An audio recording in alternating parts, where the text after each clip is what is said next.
ومن يكفر بالإيمان فقد حبط عمله وهو في الآخرة من الخاسرين.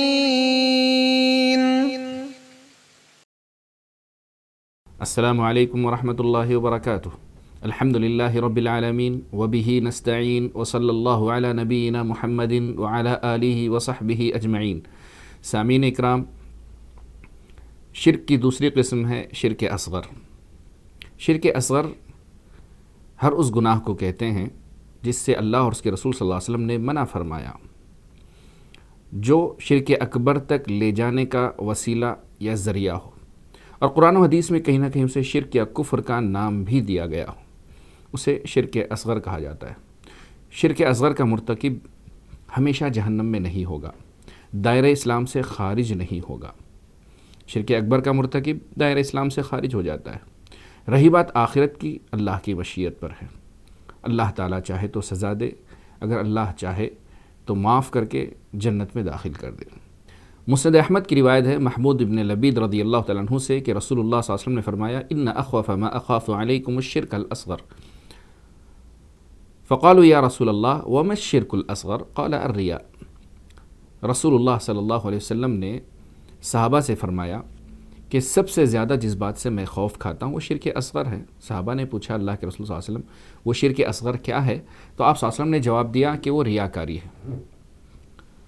سامعین، شرک اصغر کی کئی قسمیں. سب سے پہلی قسم شرک اصغر کی شرک اصغر قولی ہے. ہر وہ گناہ، ہر وہ شرک اصغر جو زبان سے سرزد ہوتا ہے. میں کچھ مثالیں دے کر آپ کو واضح کرتا ہوں. پہلی مثال، غیر اللہ کی قسم کھانا. رسول اللہ صلی اللہ علیہ وسلم نے نصیحت فرمائی کہ اپنے ماں باپ کی قسم نہ کھاؤ، اگر قسم کھانی ہو تو صرف اللہ کی قسم کھاؤ. اور آپ صلی اللہ علیہ وسلم نے فرمایا: من حلف بغیر اللہ فقد اشرک. جس نے غیر اللہ کی قسم کھائی اس نے شرک کیا. یہاں شرک سے مراد شرک اصغر ہے.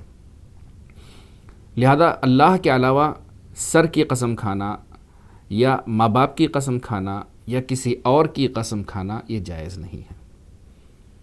دوسری مثال کہ انسان کسی کو اللہ کا نام نہ دے.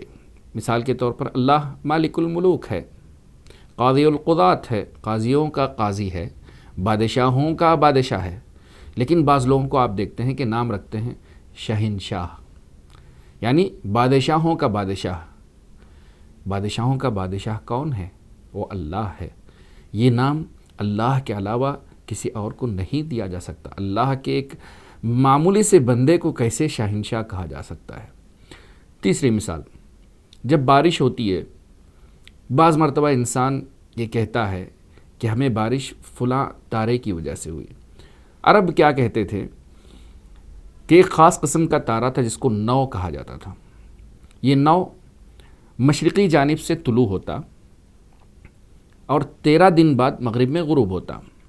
جس وقت یہ تارا طلوع ہوتا، ٹھیک اسی وقت اسی طرح کا تارا مغرب میں غروب ہو جائے تو کہتے تھے کہ اس تارے کے طلوع ہونے سے بارش ہوئی. رسول اللہ صلی اللہ علیہ وسلم نے ایک رات نماز پڑھائی. جب صبح ہوئی تو اس رات بارش ہوئی تھی. آپ صلی اللہ علیہ وسلم نے فرمایا: آج کی رات میرے رب نے کیا کہا تم جانتے ہو؟ تو صحابہ نے کہا: اللہ کے رسول صلی اللہ علیہ وسلم آپ بتائیے، اللہ اور اس کے رسول بہتر جانتے ہیں. تو آپ صلی اللہ علیہ وسلم نے کہا کہ آج کی صبح کچھ لوگ مومن ہوئے، کچھ لوگ کافر ہوئے. جنہوں نے کہا کہ بارش اللہ نے برسائی، رحمت اللہ نے برسائی، تو مومن ہو گئے.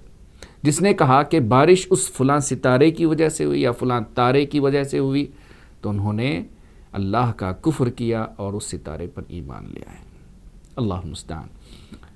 اور اسی طرح سے اگر مشیت اور ارادے کو کسی اور پر ٹانگا جائے، جیسے یہ کہا جائے جیسے آپ چاہیں، اللہ جیسے چاہے آپ جیسے چاہیں، یعنی اللہ جو چاہتا ہے وہی ہوتا ہے. اللہ کی مشیت پر ہی ہر چیز منحصر ہے. اللہ جو ارادہ کرتا ہے وہی ہوتا ہے. ما شاء اللہ کان وما لم یشأ لم یکن. جو اللہ نے نہ چاہا وہ نہ ہوگا.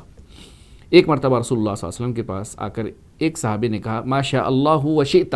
اللہ نے جو چاہا اور آپ نے جو چاہا. تو تو رسول صلی اللہ علیہ وسلم نے کہا اجعلتنی للہ ندا، کیا تم نے مجھے اللہ کا شریک بنا لیا؟ ما شاء اللہ فقط، یعنی اللہ جو چاہتا ہے صرف وہی ہوتا ہے۔ ایک اور مثال، پانچویں مثال آپ کے سامنے دوں، اللہ پر بھروسہ کرنا چاہیے، کلی طور پر اللہ پر اعتماد کرنا چاہیے۔ بعض مرتبہ آپ لوگوں کو دیکھتے ہیں وہ کیا کہتے ہیں کہ میں نے محنت کی اس لیے ایگزام میں اول نمبر پر آیا، یا بعض حادثے کو اس کے اسباب کی طرف لے جانا۔ مثال کے طور پر اگر میں اس راستے سے نہ جاتا تو ایکسیڈنٹ نہ ہوتا۔ تقدیر پر ایمان لانا چاہیے، اللہ کے فیصلوں سے راضی ہونا چاہیے، اللہ کی ذات پر مکمل بھروسہ کرنا چاہیے۔